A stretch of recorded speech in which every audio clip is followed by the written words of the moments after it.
to IHACPA's International Women's Day panel discussion on women in STEM leadership, and in particular, achieving an equal future in a COVID-19 world. I'm Sarah Neville, and I'm the Senior Advisor of Statistics and Research here at IHACPA, and I'll be your chair today. Firstly, I'd like to acknowledge the traditional owners of the many countries throughout Australia and recognise their continuing connection to land, sky, waters and culture. We pay our respects to elders today and those who walk in spirit. Now, we've put together a fantastic panel for you today, ready to share their experiences and discuss the issues central to achieving equality for women in science, technology, engineering, mathematics and medicine. But before I introduce you to the panel, I'll hand over to IHACPA's CEO, James Downey, for some opening remarks. Over to you, James. Thanks, Sarah. I'm going to be very quick.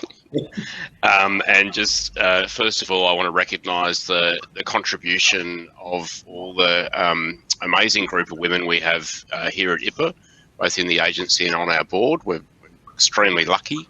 And of course in the broader health system as well. There's lots, and we're very lucky to have some of those leaders with us today. And then secondly, just really want to congratulate the team here at IHACPA who've pulled this together. It's been a fantastic initiative, not surprisingly, by a group of really dedicated women, and really encourage everyone to take the opportunity to interact with this fantastic panel that we've got today. So thanks very much, and enjoy the session. Thanks very much for that, James. And now, without further ado, I'll introduce you to our panel today. And as I introduce each one of you, if you could just raise your hand, just so people in the audience who don't know you know who you are. So first of all, we have Dr. Anna Cohen, who's a director at Taylor Fry.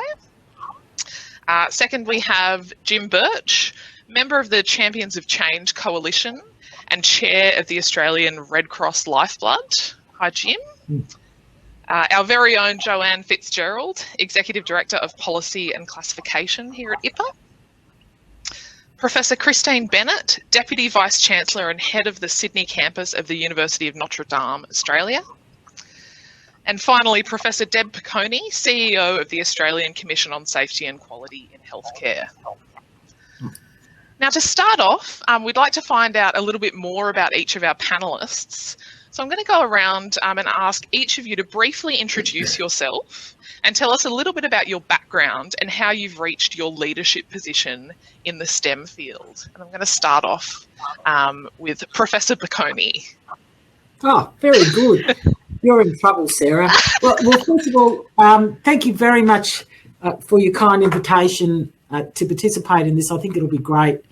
With such a great group of people, and with Dr. Sarah in charge briefing us, we've got everything, I hope, under control. So just a little bit about my background is I just worked out that I've been working in health for 46 years, which is shocking, isn't it? Now, I did start when I was 10. I was going to say 5, Deb. Oh, you're beautiful. But that's pretty shocking when you work that out. And yes, but look, my background is I come from a very large family of 9 children. I had 5 brothers. Now, you might think that's got nothing to do with today, but those 5 boys prepared me for anything in life. In addition to them, I had 17 male cousins, first cousins. We all lived in a small country town. And so I was pretty well trained and prepared for the rest of my life. When I was a kid, in terms of technology, the telephone was one of those old black handsets that you had to run around like that and the operator answered. So that sort of situates me a little bit. So I think I have seen a bit. There were 2 missions on the outside of town. There was Pius X, and then there was the public housing mission, and that was still active really up until the late 90s. Aboriginal people weren't allowed to swim in the swimming pool with white people. I remember clearly at 5 or 6 standing on the steps of the town hall getting my polio vaccine in terms of connecting up things that we were terribly worried about, polio, in many respects, we were probably more worried about as it played out than COVID. And I remember visiting my mum in what was called a laying-in hospital for births. So she didn't go to the little Moree-based hospital. There was actually a special cottage hospital. So I think I can tell you about some changes. During my career, I was often the only woman in the boardroom. I remember going to functions, say at the Premier's department, where people would come up and ask me to go and get them a drink because they thought I was the wait staff. There were just no women there at all. There were certainly no protections around sexual safety and gender and harassment for many decades. And I remember that very clearly, and I remember the impact that had on people's lives, which was quite exceptional. But I was really lucky. All through my life, I had the most exceptional role models, male and female. I always remember the first female surgical registrar coming to work on our ward, and how excited we were that there was actually a female surgical registrar. So that's just to let you know that I go a long way back. I've seen a lot, and from my point of view, life is just so much better. So much better. So I'll leave it at that. Thanks, Deb. And I'll just say at this point, for anyone who's watching and wants to ask a question of one of our panellists, you can put that in the live Q&A function. And once we've finished with the questions we have, we'll be going to the audience to ask some of those. So, look, we'll go to Anna next, just to get an idea of how you've reached your leadership position in the STEM field. Thanks, Sarah. I'm starting to see that my story is about to sound very much like I'm very much standing on the shoulders of giants, and have been very lucky for, I think, all of the efforts of people like Deb and what they've been through. Because it certainly sounds quite different, I suppose, in terms of how I started out and so on. I'm a mathematician by training, so I did a PhD in mathematical biology. I've spent my career working in health data analytics amongst actuaries and analysts in the health sector. So I started out as a consultant at a Big Four, and then I moved into government. I led an analytics team at the Cancer Institute, New South Wales, for a number of years, which was a great experience.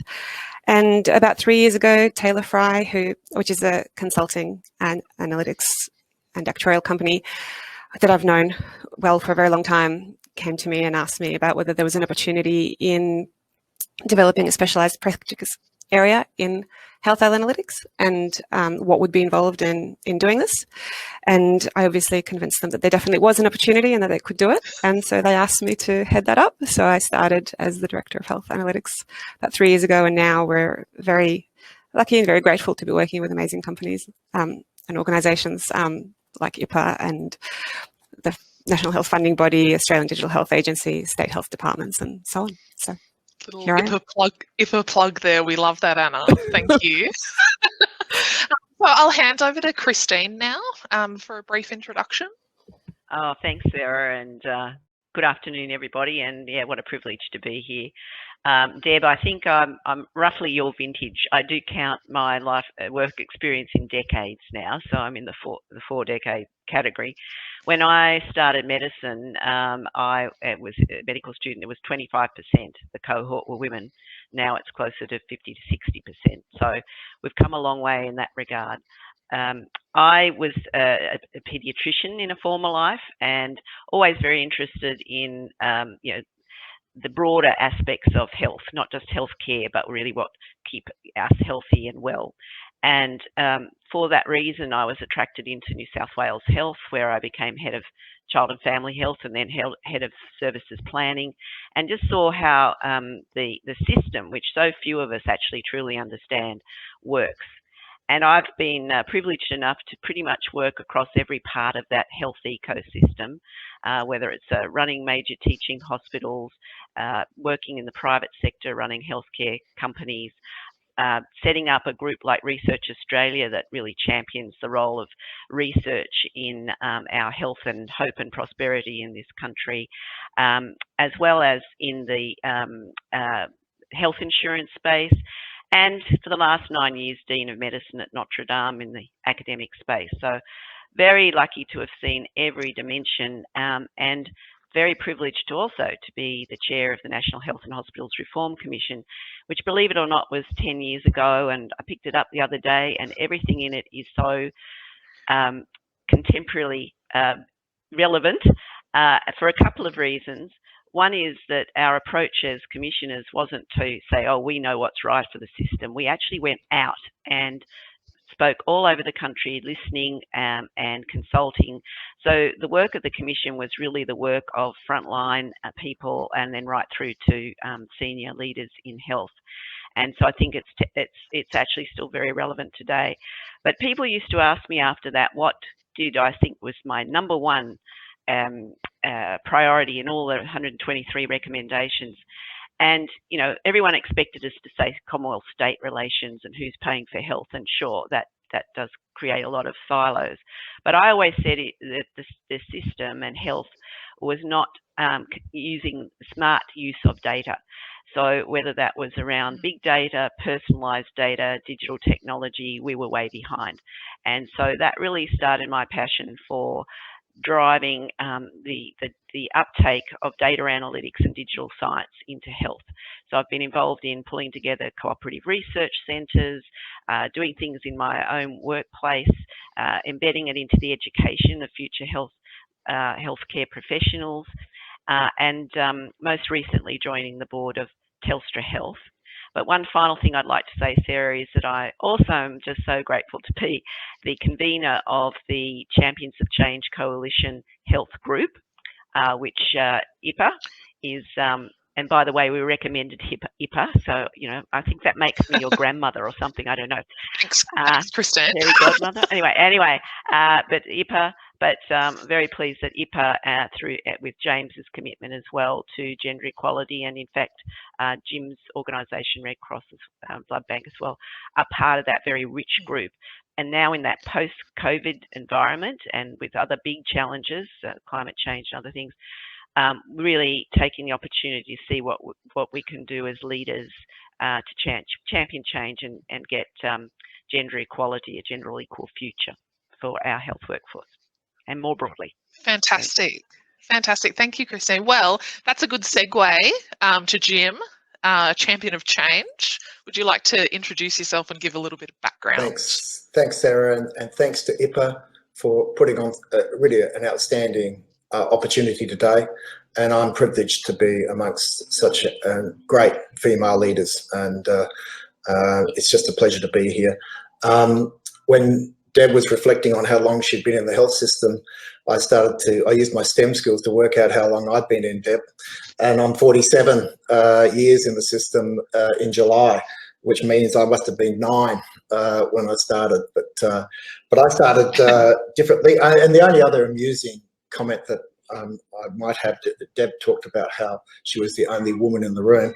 I was educated in the public education system, and I always reflect on I was wearing a College of Health Service Executives, I think it was the Health Service Administrators, tie to a function when I was originally at the Children's Hospital, and all the old boy networks came up to me and said, oh, it's good to see a good St. Peter's boy, got appointed to the role. Little did they know, but I informed them I was a Woodville High School boy from the western suburbs. So anyway, they couldn't drum me out then. But that was an interesting observation, though, because Deb's point about women was also reflected in those days with a very strong old boy network. And I think it still exists today to some extent, but nowhere near to the same amount. And not only an old boy network, it very much depended on which school you went to too. So, hopefully those things are changing for the positive. Bit about me. I came to STEM late or by accident.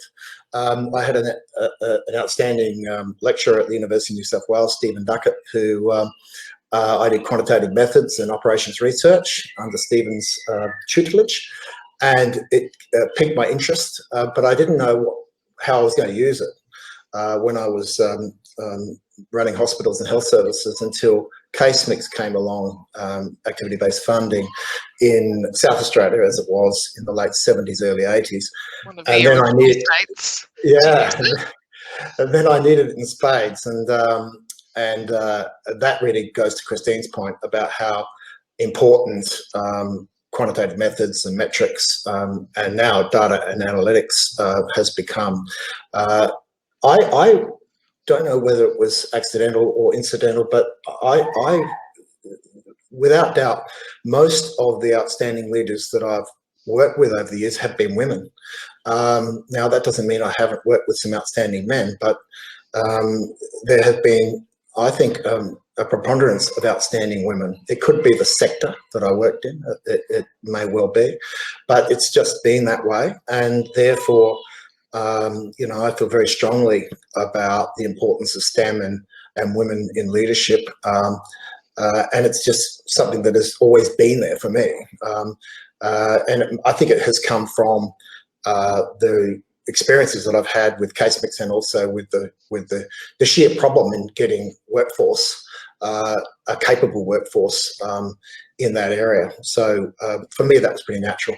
Finally, these days, I'm no longer in a real job. Deb would say I'm not in a real job. I'm actually a non-executive director in a number of boards. Lifeblood's the obvious one today. Calvary, Women's and Children's Health Network, and as Sarah mentioned, I was formerly deputy chair of IHACPA and a number of other ones. But I really enjoy my life and really enjoy being here today. Thank you. Thanks, Jim. Now we've had a slight change of plans at IHACPA. I've got Joanne Fitzgerald now joining me in the studio. So I'll hand over to Jo quickly to give a bit of a background on how Jo ended up as Executive Director at IHACPA. Thank you. Yes, we've had to do a bit of a quick change, but yeah, it's great to be in the studio with Sarah. So my career, my qualification is in health information management, and I did an applied science degree specialising in health information management, which was quite a boutique course, quite a small course, and I chose this profession. I've always been interested in health, in healthcare, but just didn't have what it took to be a clinician, you know, dealing with all those people, those patients, it just was not going to be for me. So health information management was perfect. It appealed to my detailed technical nature. And so I completed that degree and worked in various health information management roles in both public and private hospitals, eventually moving to managing medical record departments, and from there I moved to a state health department, and from there around 2012 and national health reform and all of that change, I came to IHACPA, and it's been a very, very exciting journey. I've been here almost, well, I am one of the IHACPA originals and been here for quite some time. I love the organisation and it's a great place to work. And I've had various roles until eventually settling in the one I'm in now, which is Executive Director of Policy and Classifications. And I essentially lead the teams that do the policy and classification work program that underpin the national pricing model and the ABF model. So that's my story. Thanks, Jo. All right, thanks everyone for those introductions. I think everyone who's watching on will have a great idea of where everybody's coming from now. And it's time to sort of jump into the meatier questions and to get your take on the issues that are facing women in STEM. And I do include, so the traditional definition of STEM is science, technology, engineering and mathematics. Nowadays, people are often spelling it with a double M to include medicine. And I've even heard of STEAM, putting an A in there, that actually integrates the arts as well to sort of see that crossover between those different disciplines. So there's a bit of trivia for you. But I will put this question to the panel. What kind of changes have you seen over the course of your career? And how does this compare to the changes you've seen in the past 12 months during the COVID pandemic? Anyone want to start us off? Christine. Well, look, we were, I think probably we were making slow progress prior to COVID, and COVID was like the the crisis that catalysed so much significant change. For example, at my university, from not a very strong or technically deep infrastructure base, we went online fully in 9 days. I mean, that was remarkable, and it was out of necessity. And work patterns changed, and the blended working from home and work became something now that we've actually had the evidence can improve productivity and quality and still maintain culture if done in an appropriate way. I think that I hope we don't waste that crisis, that we capture the best of what came out of that. And even some of the things we've needed to do in the health sector around contact tracing and being able to keep registers of what's going on in a secure way, in a way of helping in the public health management. I think, though, we've still got some very fundamental issues, and particularly in the STEM, the old STEM space, with only about 1 in 6 graduates being women. We really need to reframe that and attract and retain and promote the progression, advancement of women in STEM. And a final thing I'd say is that just on the post-COVID environment is just remembering that the majority of our workforce in health are women, mostly from a clinical background. Now, if we could extend that and enable them in the STEM from the digital health and data analytics side, I think that would be, in fact, one of the stronger pathways to having digitally enabled workforce rather than starting with STEM and trying to add the clinical. You can come both ways, but we need to promote STEM to girls and women. And but we also need to look at how we can take our existing workforce and enable them and their capacity as well.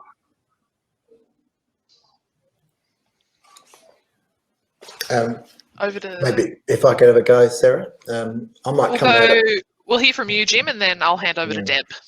Yeah, the floor is yours. Might come at it from a slightly different perspective.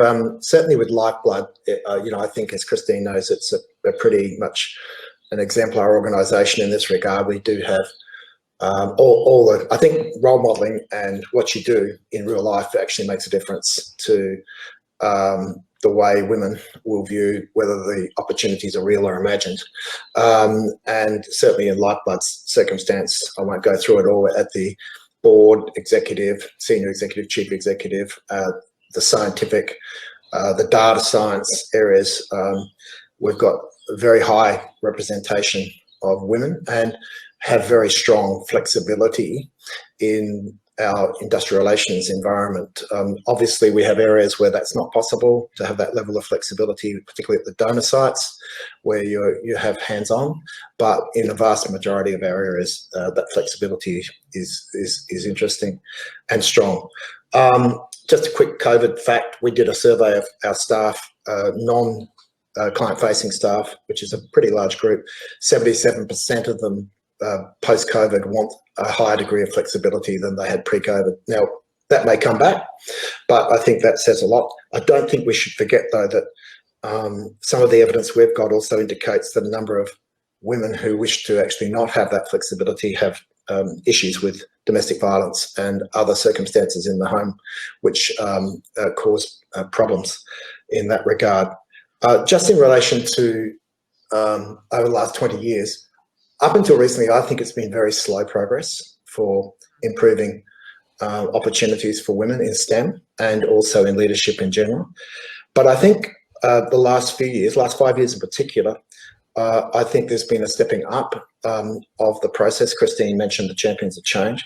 But at a personal level as a male, I don't know why, but I felt more empowered in the last 5 or so years to be more overt about it. Whereas previously, I think we might have thought the opportunities for women were poor, but did we do anything overtly about it? We certainly did it in our own way. But it's now okay, I think, for male leaders to be quite overt and affirmative in a way that perhaps they weren't previously. So I'll leave you with that thought, and I think that's happened in relatively recent times. I'm happy to talk about private sector versus public sector later because I've experienced both, and I know others have. Yep. I think there are differences. Okay, great. Thanks, Jim. I'll hand over to you now, Deb. So if I can be a bit controversial, so in the notes I made, Please, Deb. I said that the world has totally changed in some ways, but in other ways it's still the same. Yeah. So because anytime IHACPA asks me to do anything, I always research extraordinarily well. And I found the STEM Equity Monitor Summary Report. I hope that the CEO is listening to me. But this is fascinating and sort of takes us right to Jim's thesis, right on Jim's thesis. It found in the 2019-20 survey that 27% of school-age girls had aspired to a STEM-related career in the future, compared to 42%, but only 9% actually took it up. Right. So there is something happening there. I think we've got rid of all that neurobiology nonsense that there's a different male brain, a female brain. I think that's all now thrown out. And so we have to ask ourselves, what is that about? Why is that happening, given that the STEM stuff really is extremely exciting? And so why are girls and young women really voting with their feet and choosing not to go into the STEM processes, even though there's a lot of encouragement? So I wanted to just bring us back to some reality, then I'll come back to how I think COVID's contributed. As I said when we were in the green room, it was John Howard, in his first official act as Prime Minister of this nation, who issued a memo that said all chairpersons will now be called chairmen. So that was his first official instruction to the public service. How's that for being in the history books? And I never got it. I thought it was funny, and we sort of cacked ourselves laughing a bit. But now when I look back, actually it wasn't funny. But so there you go. And then, of course, there was the Julia Gillard speech, which I had to go to. Sorry, James, to do this to you, but I really had to. And these are some of the statements that were made then. I want my daughter to have as much opportunity as my son. Now, I can say that in my family, I did not realise until I left home that there was any difference between men and women in terms of opportunity. I was never, ever given any sense by my father, my mother, and other really important people to me that there was any difference between boys and girls. I got a shock, actually, when I found out that this was going on in society. But then the leader of the opposition, as he was then, was Mr. Abbott, said, yeah, I completely agree. But what if men are, by physiology or temperament, more adapted to exercise authority or to issue commands? So he actually said it. It gets better. When they were doing the carbon pricing campaign, he said, what the housewives of Australia need to understand as they do the ironing. Yeah, Actually, I mean, this is just showing no matter how much progress we've made, it doesn't take much to take some huge steps back. And I think... Well, but I think it shows that what Jim was talking about, there is some of that old boy network thing still out there and still operating, and it's a cultural thing. And I think it's going to take a long time to change. The exciting thing, of course, is that the younger generation won't tolerate it. Now, having said that, because I was preparing for this for James, I did a survey of my nieces on the weekend about feminism. And I asked them, did they know who Gloria Steinem was? Now, they all claim they're feminists. They're sort of age 17 to 25. They had never heard of Gloria Steinem. Really? Wow. I asked them who wrote I Am Woman. They wanted to know what I Am Woman is. Right. I said it was the anthem. It was our anthem. I asked them about the female eunuch. they didn't know, but they claim and they believe that they're feminists. So I think also they probably don't know some of the struggles we went through. I remember being chained to the front of Parliament House here in New South Wales over equal pay. Yeah. Because back then, male nurses earned more than female nurses. And we didn't win that claim for nearly 30 years. So I don't want us to talk ourselves into believing that everything's okay, but I tell you what COVID did for us. COVID taught old honchos like me that we actually need to be a lot more flexible about families. Yeah. You know, I had some pretty crazy things about everyone needs to come into work and do a good day's work and go home.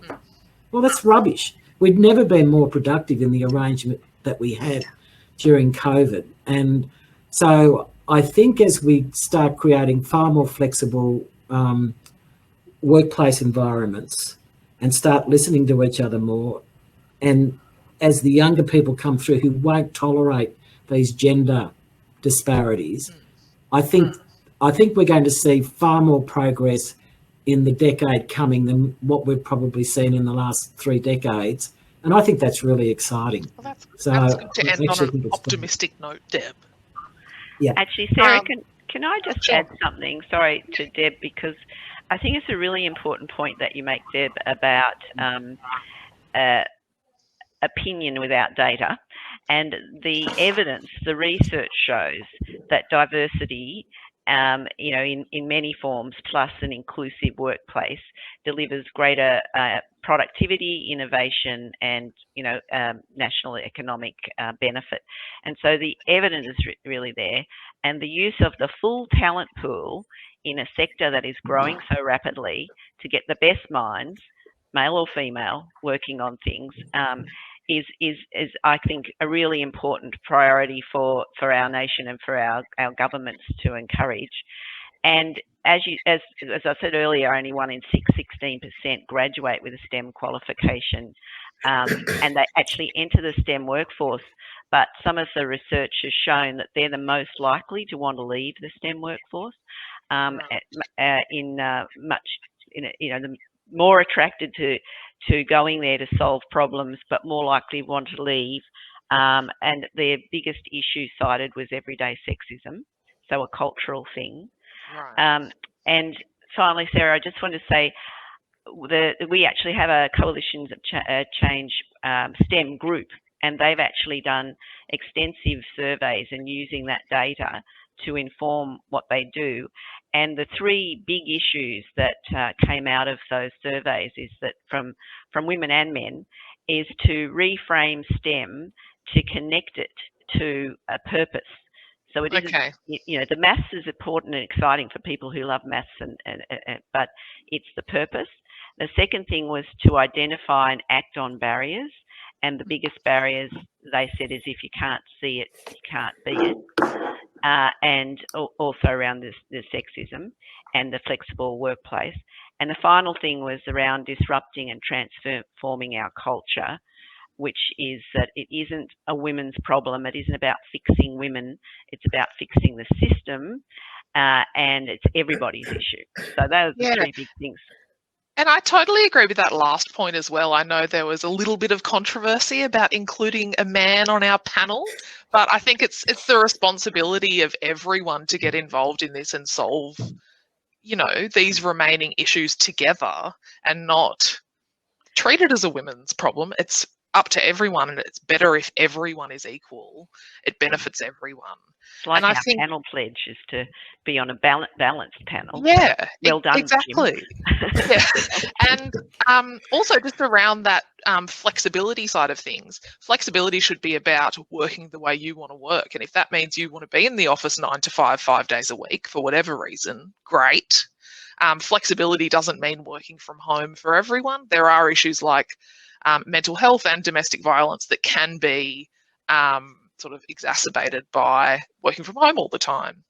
But we have sort of touched on the importance of diversity So I wanted to throw to either Anna or Jo to talk about why it's important to encourage diversity, particularly in STEM.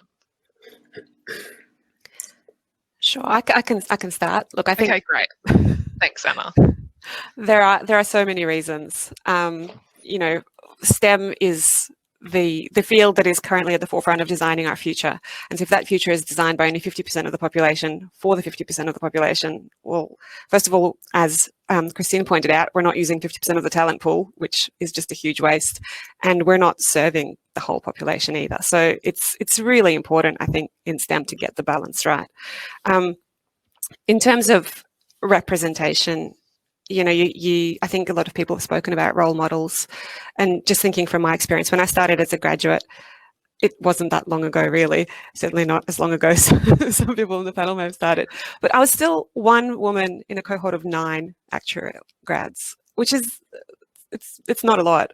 And thinking now where, obviously a different company and a few years on, I'm looking at my peers, and we've got 35% female at Taylor Fry amongst directors and principals, which is still not 50, but it's par for the actuarial profession. So, and I'm thinking, what are the things, I suppose, there's a lot of things that have made that possible. 3 of the directors work part-time and 2 are about to go on maternity leave, and I'm one of the 2 about to go on maternity leave, and I work part-time.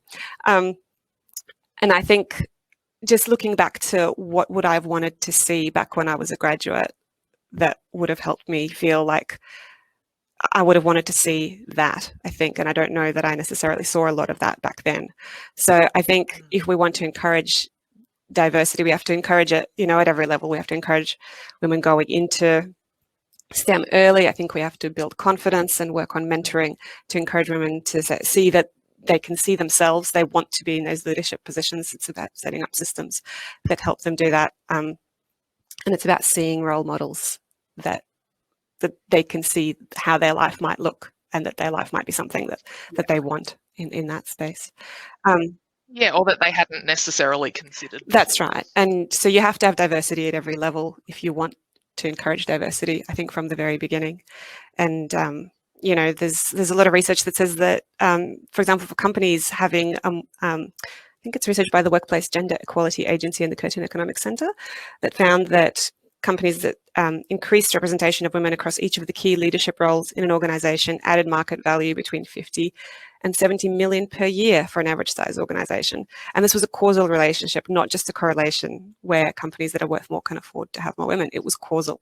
And so, there's clear research that says that performance improves if you have diversity. It's an absolute no-brainer. No-brainer. Yeah. I'll hand over to Jo. I think they're very impressive stats which speak for themselves about the importance of diversity. And to add to what Anna has already said about the benefits, I think the pandemic has shown us that we're only as strong as the community. We can take as much individual action as we need, but we need collective individual action to keep the community safe. And we're only human beings, and we look at things from our own perspectives. We look at things from our own lived experience. And I think there's been some examples in the pandemic where maybe there have been some shortcomings in the system because decisions have been made with a limited number of people around the table. So, I think it's just in the last year, it's been even stronger about having those diverse views to have solutions which impact on the community and which are applicable to the community to keep all of us safe.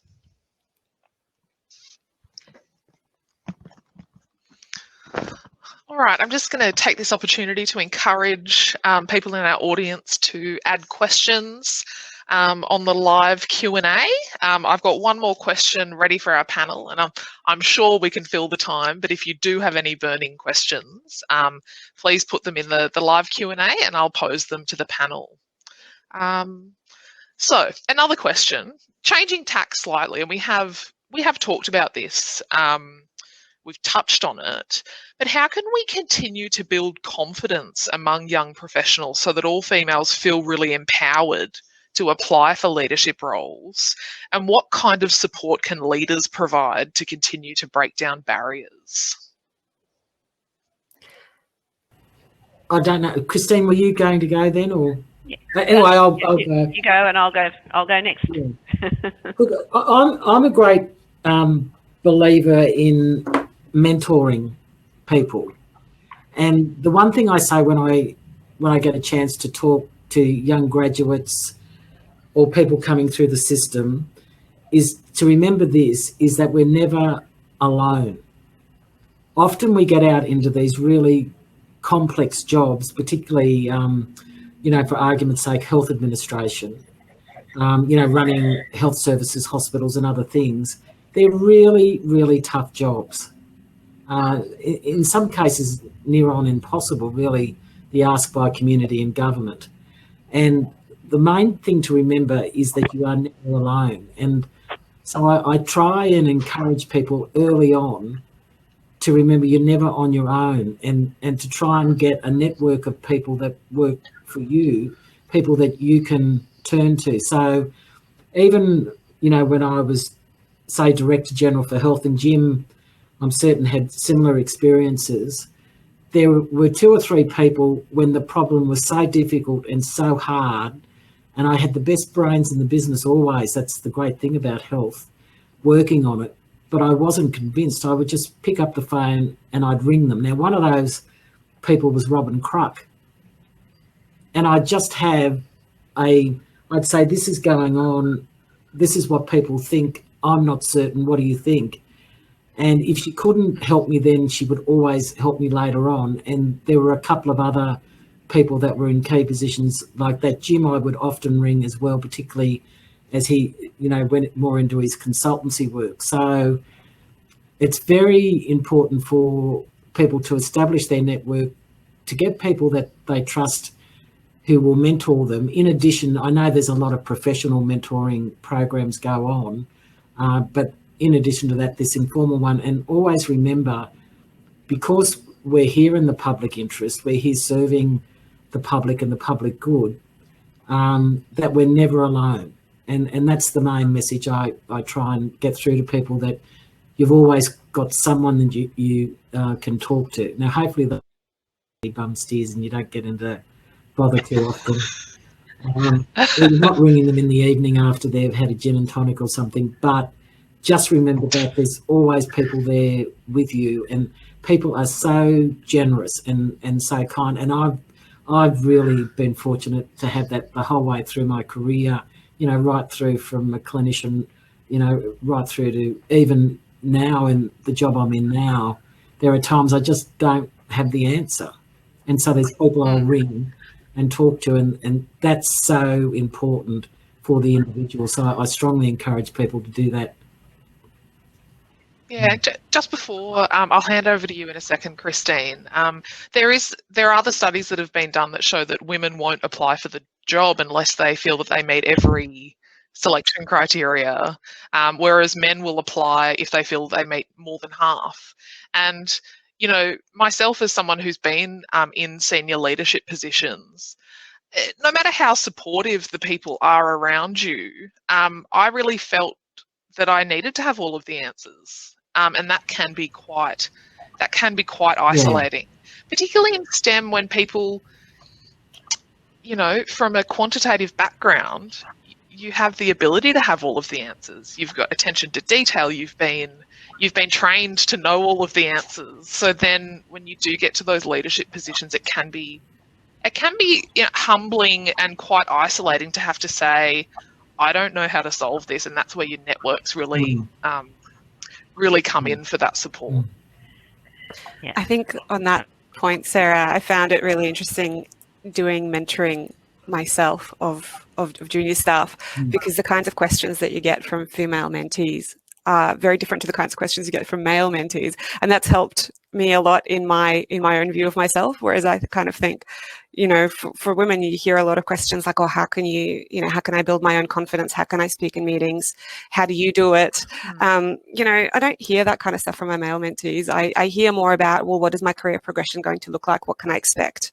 And they're very comfortable having those conversations really early. So when it comes to like a senior promotion, they're ready because they've been thinking about it and talking about it. So I often think, I find exactly the same. I find it really hard to apply for something. I mean, it even comes in when, you know, we're bidding for work. I look at the selection criteria and I'm like, well, we don't have all of that.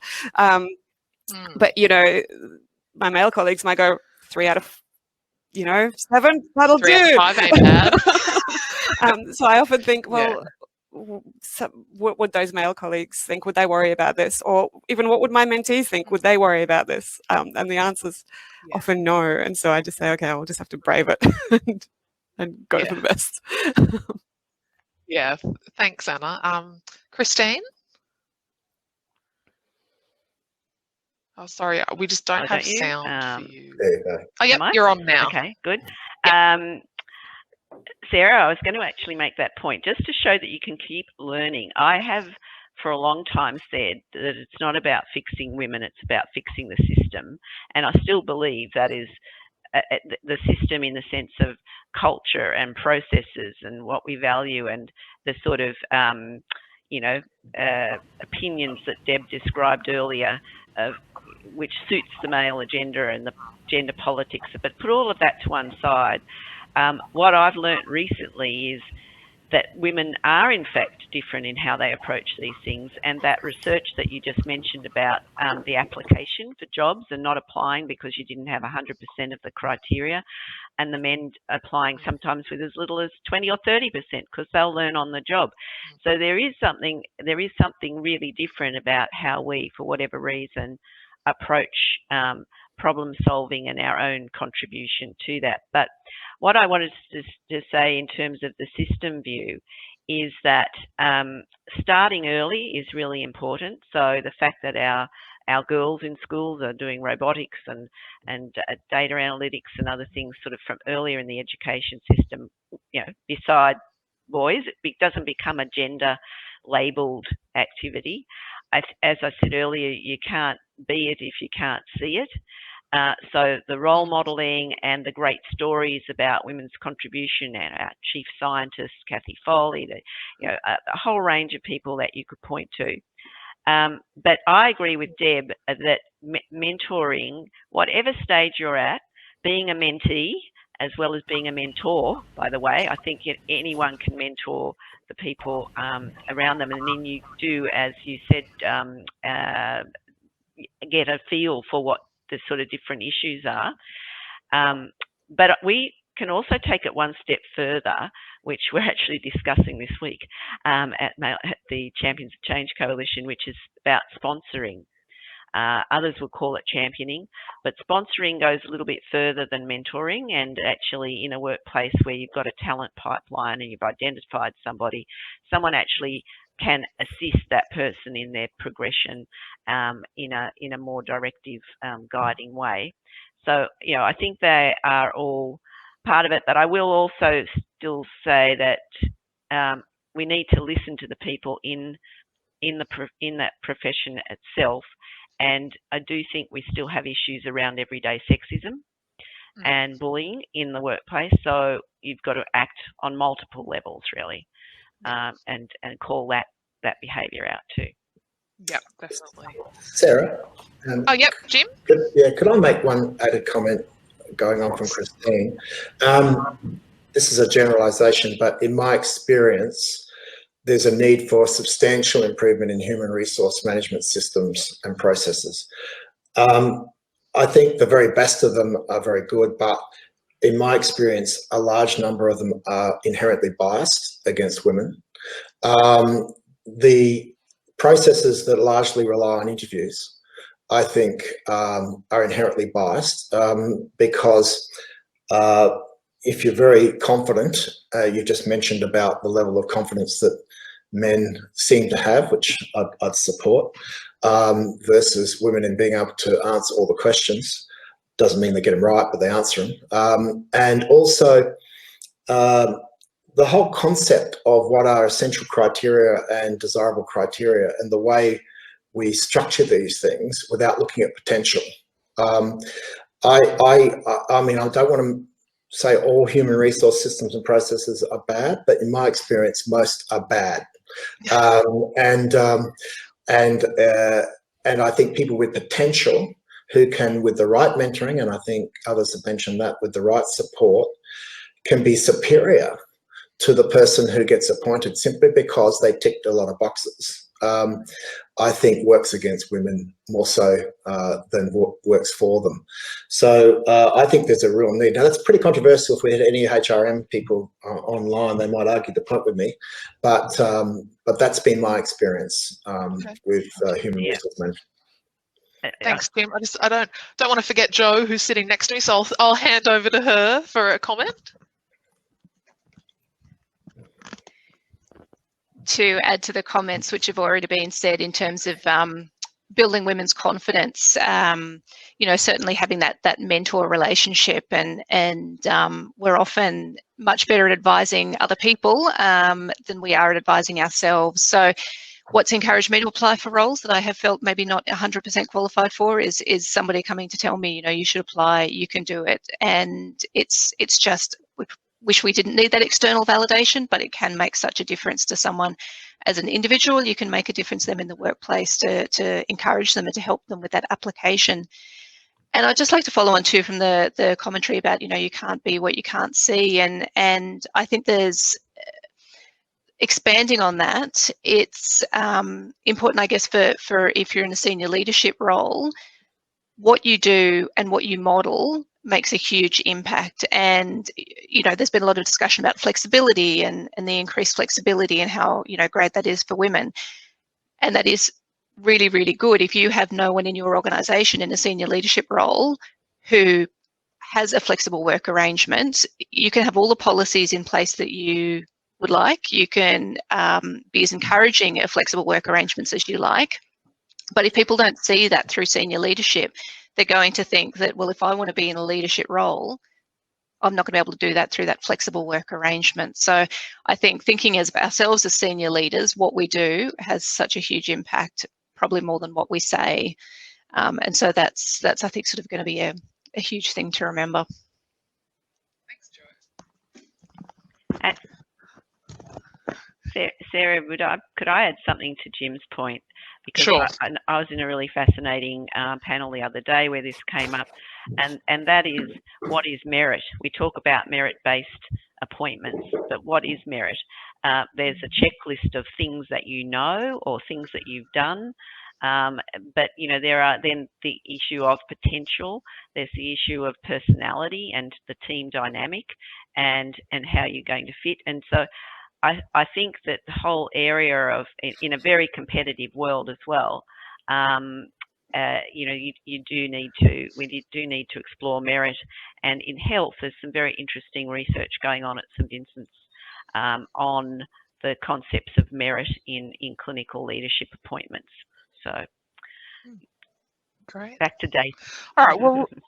Look, it's gone incredibly quickly, but we're into our last 10 minutes. We've got some great comments and questions coming through from our audience. We've got, you know, just coming back to that expression, you can't be what you can't see. It's an expression people are using frequently when talking about diverse representation. We've got one particular question that might be a good sort of short and sharp one for our panel members to answer. So please jump in if you'd like to. What is one thing each of the panelists would personally do to address these issues and encourage change in their agencies? Bit of a pointy one to put you on the spot. As the only male, I'll have a quick go. Christine will relate to this. Refuse to go on any activity that didn't have at least 50% or more representation or involvement of females. Yeah, great. And it's something you can do immediately. Doesn't take any preparation. Yeah. That's great. Thanks, Jim. I think also listening and learning from the people in your organisation with a really open mind, and we have a thing called leadership shadow, where the people committing to this actually have someone shadow them. And it may not be about their behaviour, but behaviour that they observed that you didn't call out or you didn't notice. So I think, yeah, I like the message of this is everybody's business, and but being really open to it in a practical sense. I'd say it's about treating. So we talk about representation in leadership levels, and we talk about having role models. I think making sure that once you do get those role models in senior roles, that they're treated fairly, that they're paid for the work that they do fairly, that they live the lives, they're able to manage the lives that they want, whether that be working part-time or full-time or off-site or whatever, and that they're respected by their own bosses and by stakeholders, etc. Because there's nothing more demoralizing than seeing a woman that has got to the top and, you know, worked her way through all of that to get there, and then you can just see that she's actually just disregarded and not as respected as some of her male counterparts. I think that can be really crushing. So I think making sure that we don't just have role models, that we actually treat them as equals.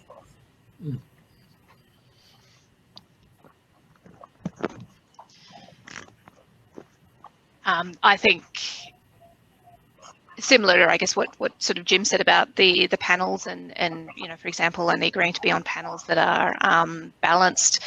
If we're in a position where, you know, we have some influence or some commentary on, you know, whether that's boards and board appointments or appointments to committees and groups, or even conferences and public speaking opportunities, all of those, we should be the person in the room saying, have you thought about, and it's not just about gender diversity, even background, different backgrounds, cultural diversity as well. And, you know, just, you can be the voice in the room, whether it has an impact or not. At least, you know, you've put it front and centre. And if I can just add a general comment about diversity, when we were coming to the end of the Royal Commission into Institutional Charter, I spoke with senior counsel and others who had conducted the inquiry, and I said, was there anything that you noticed made an organisation more likely to neglect their responsibilities and duties so far as the child abuse issues were concerned? And their general observation was an organisation that was basically nearly all male was often the biggest problem. That where there was diversity, so they had more women, it was less, you know, you didn't have the same degree of difficulty. Now, I think that sort of makes common sense, doesn't it? And so if I was going to change something now, I would want more diversity in everything. It just doesn't work when we're all the same. We just need to have different people, different ideas, and that. Yeah, and when you look at say the institutions that were the most significant abusers, I know it started off with the Catholic Church, and that speaks for itself, that institutional abuse there, but also in the other churches as well. They were largely patriarchal, and you had less difficulties where the churches had reformed and had more women in leadership roles. So it's very important for all of us to be doing this, because it's fundamentally very important for society and for the public good. So, yeah. And I think it just makes sense to have that diversity and that representation at every level, you know, not just at entry level, which still has its issues, and right at the top in the boardroom, you know, on committees, but also at every level through, you know, middle management. And yeah, I just think if decisions are being made, they need to be made by everyone that it impacts, not just one group. Yes, I think that really gets to the point, Deb. Thank you. Where did the saying "I can't be what I can't see" come from? Because sorry, where did the saying "I can't be what I can't see" come from? Because I think you can be what you can't see. That's what I always say to people when they won't apply for a job. They say, "Deb, I'm not qualified," And I go, well, how are you ever going to get the qualification if you don't apply for the job? It's almost illogical. Well, maybe we don't have your confidence, Deb. But I think, They always say that I don't have the skill, and I go, well, how do you think you're going to get the skills if you don't go and do this? well, True. You said to me many years ago. So, yeah, I think you're being a great mentor there, Deb, to that person. But I think the point is that, you know, you go through life just like you in your family did, and frankly, I was in the exact same situation. I didn't even know about sexism and harassment and things. Even when it happened to me, I didn't know that's what it was called. But when, you know, people go through their life and they might see teachers and they might see doctors and they might see, you know, retailers, but they don't see a lot of things. And so, and I think our educational processes are better these days, where you get greater access. Oh, we're finishing, are we? Time extended. Yeah, but anyway, I think it's a concept that helps the discussion. It's not an absolute. Of course, you can introduce people to opportunities in many ways. All right. Well, look, I'd just like to take this opportunity to thank all of our panel members. You've offered some great insights for us today. Thanks for joining us, and thanks everyone in the audience. And I wish you a very happy International Women's Day, and enjoy the rest of your week. thank you. Thank you. Thanks, everyone.